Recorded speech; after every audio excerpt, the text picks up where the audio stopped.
Mira esta imagen. Un soldado alemán de la Segunda Guerra Mundial en los años 60 en África combatiendo una guerrilla comunista, con detalle con una cruz de hierro de primera clase exhibida en su uniforme. Sí, cuando piensas que ya lo has visto todo, llega a Sala de Guerra y te sorprende una vez más.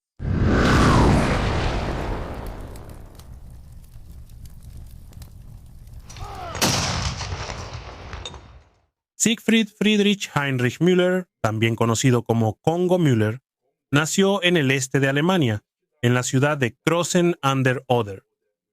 El 26 de octubre de 1920, él provenía de una familia prusiana con tradición militar de varias generaciones. Su padre había combatido como teniente en la Primera Guerra Mundial y en la Segunda Guerra Mundial regresó al frente como teniente coronel. Y él murió en acción en la Unión Soviética. Ya Siegfried, a los 13 años de edad, cuando el Tercer Reich fue instituido, en 1933, empezó a formar parte de las asociaciones juveniles, inicialmente la Jungvolk, y después, en 1935, la Hitlerjugend, o Juventud Hitleriana, en esas asociaciones. Ahí él se convirtió en líder de sección, es decir, era uno de los miembros más dedicados, más prominentes, y en 1938, a los 18 años de edad, fue redirigido al servicio de trabajo del Reich, el Reichsarbeitsdienst, permaneciendo 6 meses haciendo obras de infraestructura por el país. En 1939, él es convocado para el servicio militar y tiene su bautismo de fuego allá en Polonia, aunque de acuerdo con las propias memorias de Siegfried Müller, él no vio mucha acción en esa campaña polaca. No, él también combatió en 1940 en Francia. Pero realmente la Segunda Guerra Mundial, de acuerdo con sus propias palabras, solo iba a comenzar para él. El 22 de junio de 1941, cuando él participó en la Operación Barbarroja, la invasión de la Unión Soviética. Y durante los siguientes 4 años, Siegfried Müller se convirtió en un verdadero veterano de primera línea de la infantería alemana, combatiendo al Ejército Rojo en varias batallas. Fue condecorado con la insignia de herido en plata por varias heridas en el cuerpo y también con las 2 clases de la Cruz de Hierro, la medalla que él famosamente empezó a usar en el bolsillo izquierdo de su uniforme. Décadas después, y en 1943, después de pasar por la escuela de oficiales, fue ascendido a Leutnant, o segundo teniente, recibiendo su ascenso a primer teniente el 20 de abril de 1945. En esa época su unidad estaba aislada del resto del ejército alemán en el llamado Bolsón de Curlandia, completamente rodeado por el ejército soviético. Pero fue herido en la espalda, una bala se alojó cerca de su columna y entonces fue evacuado a Alemania, terminando en un hospital en Frankfurt. Y fue ahí, en Frankfurt, donde su tropa se rindió a los americanos. Al final de la guerra, Siegfried Müller terminó siendo liberado del cautiverio norteamericano en 1947. El mismo año en que comenzó allá en Berlín la primera gran crisis de la Guerra Fría, el llamado Puente Aéreo de Berlín. Y para realizar obras de infraestructura en Berlín Occidental, los estadounidenses crearon una unidad llamada Civilian Labor Group, que empleaba a varios exmilitares. Pero debido a que Alemania Occidental no tenía fuerzas armadas en ese entonces, todo ese personal era civil, usando uniformes estadounidenses. Siegfried Müller entonces fue nombrado teniente de las unidades de seguridad del Grupo de Trabajo Civil, que hoy es considerada una unidad paramilitar de Alemania Occidental, que antecede a la creación de la Bundeswehr, ¿verdad? Las nuevas unidades militares de Alemania Occidental, creadas en 1956, cuando finalmente se autorizó el funcionamiento de la Bundeswehr. Ese año, sin embargo, Siegfried Müller fue rechazado por el nuevo mando de la fuerza y no pasó a formar parte del nuevo ejército alemán. Eso hizo que él entonces buscara trabajo fuera del país por primera vez, siendo empleado por BP, por la British Petroleum, que en esa época estaba realizando varias prospecciones de pozos de petróleo en el norte de África, en Libia, y ahí Siegfried Müller consiguió el empleo, desenterrando minas colocadas por el antiguo Africa Corps durante la Segunda Guerra Mundial. Trabajó varios años en el Sahara para la BP y, posteriormente, a principios de los años 60, regresó a Alemania Occidental. Y fue en esa época cuando un acontecimiento muy importante en la historia africana terminó cruzándose con su historia de vida. Porque en el año de 1960, Bélgica rápidamente, de manera repentina, concedió la independencia a su única, pero muy importante colonia africana, el Congo, y esa rápida transferencia de poder de los belgas a los líderes congoleños locales hizo que el país rápidamente se sumergiera en una serie de crisis que se conoció como la crisis del Congo. Una primera gran etapa de esa crisis del Congo fue la crisis de secesión de Katanga, que es una provincia del sur del antiguo Congo belga, que era muy rica en minerales. Allí se encuentra la Asociación de Minería de Katanga, que incluso controla varias minas de uranio, ¿verdad? Uranio.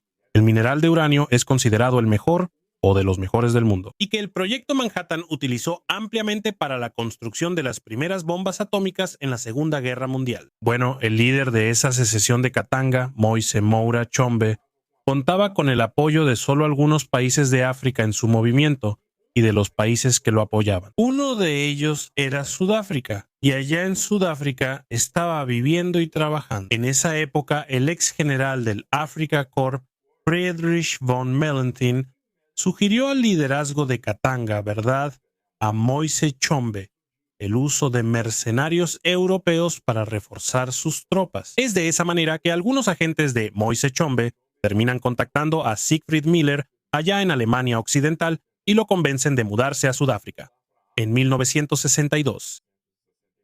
Pero cuando Miller finalmente llega al país, los combates allá en Katanga básicamente ya habían cesado, porque la Operación Grand Slam, que utilizó una fuerza de paz de la ONU, una de las primeras fuerzas de paz que la ONU instituyó, logró vencer a los rebeldes secesionistas de Katanga y consiguieron poner fin a la crisis en el mes de enero de 1963. Miller, entonces, sin tener nada que hacer, terminará convirtiéndose en gerente de hotel en Sudáfrica, que también tenía bar. Y en sus propias palabras dijo que aceptó el trabajo porque le gustaba mucho el trago. Pero ese mismo año surgirá ahora en el noreste del Congo una nueva rebelión llamada Rebelión Simba, que significa león, incluso en el dialecto local. Y estos nuevos rebeldes tenían un liderazgo de orientación comunista que terminó recibiendo a varios asesores soviéticos y cubanos para defender su causa. Y su causa era precisamente la creación de una República Popular del Congo, en esa zona noreste de la excolonia belga del Congo, con capital en Stanleyville. Estos rebeldes Simba eran extremadamente violentos. No puedo describir en pocas palabras cuán violentos realmente eran. La barbarie cometida por esa gente está fuera de cualquier escala que yo haya leído allá en África, ¿verdad? Existen desmembramientos, decapitaciones, violaciones en masa, todo tipo de asesinato posible cometido por esos guerreros tribales, que creían que una especie de magia corría por sus cuerpos, que los hacía inmunes a las balas de armas de fuego. Bueno, las autoridades en la capital, Leopoldville, más particularmente en la figura del comandante del ejército, el general José Désiré Mobutu, se vieron impotentes para poder contener a los rebeldes. Entonces Mobutu hace que Moise Tshombe regrese del exilio, ya que él estaba exiliado en ese momento. Allá en España, regresa del exilio para poder asumir el mando del país y promover la derrota de los rebeldes. Tshombe entonces regresa al Congo y asume el poder como primer ministro, e inmediatamente él implementa una estrategia que se basa en el uso de una unidad de mercenarios blancos. Tshombe tomó esa decisión porque él ya había contado con una unidad de mercenarios blancos durante la secesión de Katanga, y esa unidad, el Comando 4, estaba comandado por un oficial británico llamado Thomas Michael. Mad Mike Hoare había nacido en la India, hijo de una pareja irlandesa. En 1917, él ingresó al ejército británico y combatió contra los japoneses en la campaña de Birmania durante la Segunda Guerra Mundial, incluyendo la sangrienta y decisiva batalla de Imphal. Con el fin de la Segunda Guerra Mundial, él emigró a Sudáfrica, ¿verdad?, para vivir en un continente que consideraba el más propenso a nuevas aventuras. Y realmente se embarca en una serie de aventuras. Hay un momento en que navega todo el Mediterráneo en un velero, pero rápidamente se cansa, también pierde el ánimo. Con eso regresa al continente y abre una empresa de safaris. haciendo en ese momento varios contactos con autoridades políticas y también financieras africanas y europeas. Y fue justamente así como fue contratado por Moise Tshamba. Y contratado para comandar el Comando 4 durante la revolución, allá en Katanga, y, esta vez, para derrotar la revolución Simba. Mike Hoare asume el mando del Comando 5, una unidad mercenaria de 311 hombres provenientes de Sudáfrica, Rodesia, Bélgica, Inglaterra, Irlanda y también de Alemania. Estos 300 hombres actuarían como vanguardia de una tropa del ejército congoleño y contaban con el apoyo de la CIA. ¿Es justamente en eso en lo que estás pensando en la revolución de Katanga?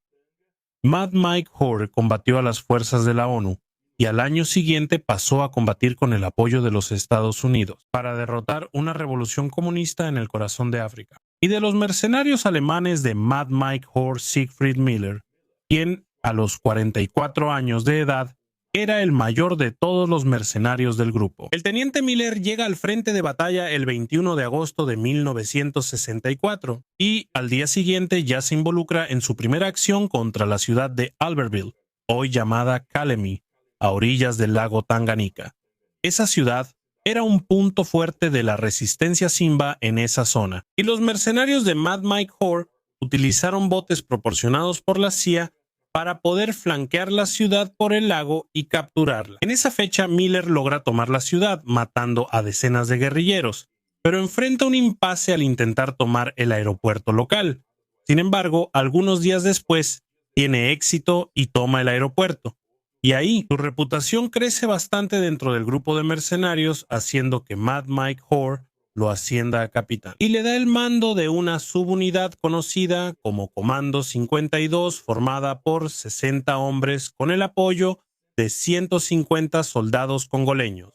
El ahora capitán Miller recibió la tarea de tomar la ciudad de Boende, el principal centro nervioso de las defensas Simba, ubicada en el centro del territorio enemigo. Pero debido a las dificultades con la red de infraestructura del Congo, en realidad la fuerza de Miller tuvo que partir de Coquilhatville, que está a 600 kilómetros al oeste de Boende, y fue desde esa ciudad, hoy conocida como Bandaka, que partió con su columna armada rumbo a la fortaleza enemiga. Y fue en ese trayecto de 600 kilómetros que la tropa de Siegfried Miller abrió camino, usando extrema violencia contra los guerrilleros, incluso con personas que ya se habían rendido, que deberían haber sido tratadas como prisioneros de guerra. Tanto el comando de los mercenarios como el gobierno congoleño hicieron la vista gorda ante esas acciones de Siegfried Miller. Y cuando finalmente llegó a la fortaleza de Boende, el 19 de octubre se enfrentó a una fuerza bastante grande